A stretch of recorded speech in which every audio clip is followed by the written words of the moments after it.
معزز والدین، اساتذہ کرام اور پیارے بچوں، السلام علیکم۔ کیسے ہیں سب؟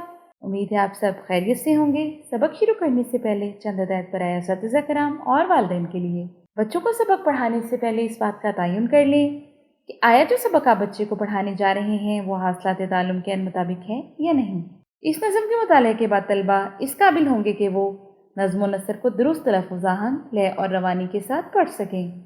سبق نظم و نثر پڑھ کر اس کے متن سے متعلق سوالات کے جوابات لکھ سکیں۔ کسی کہانی یا عبارت کو اپنے الفاظ میں مناسب لب و لہجے، تلفظ اور آہنگ سے بیان کر سکیں۔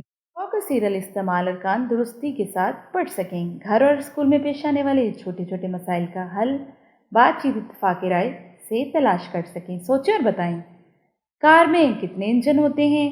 کیا آپ ٹوٹ بٹوٹ سے واقف ہیں؟ اگر ہیں تو کس حوالے سے؟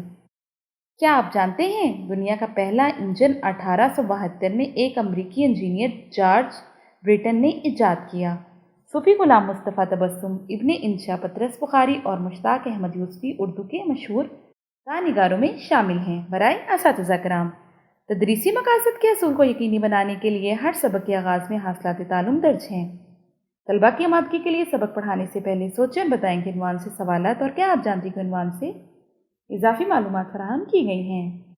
سبق کی تفہیم کو پرکھنے اور طلباء کی توجہ برقرار رکھنے کے لیے مطالعہ کے دوران ٹھہریں اور بتائیں کہ عنوان سے بھی سوالات شامل کر دیے گئے ہیں۔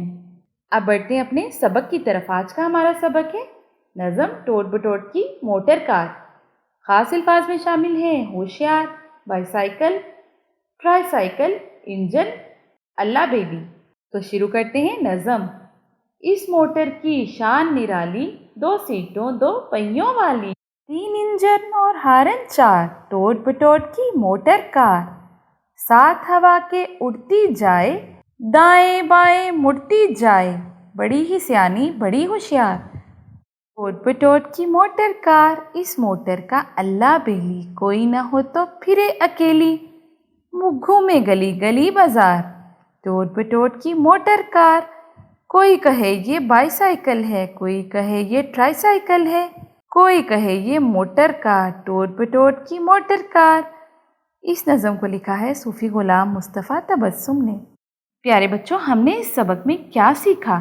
ہم نے سیکھا لطائف کی طرح مزاحیہ شاعری بھی ہمیں تفریح مہیا کرتی ہے۔ ٹوٹ بٹوٹ کی موٹر کار بھی بہت نرالی ہے۔ ٹھہریں اور بتائیں اللہ بیلی سے کیا مراد ہے؟ مطلب کہ جس کے ساتھ اللہ ہو۔ شاعر نے ٹوٹ بٹوٹ کو موٹر کار کے کتنے ہارن بتائے؟ تو شاعر نے ٹوٹ بٹوٹ کی موٹر کار کے 4 ہارن بتائے۔ جی پیارے بچوں، آج کی ہماری یہ نظم مکمل ہوئی۔ کل ملتے ہیں اسی مشق کے ساتھ۔ اس وقت تک کے لیے مجھے اجازت دیں۔ اپنا بہت سارا خیال رکھیے گا۔ اللہ حافظ۔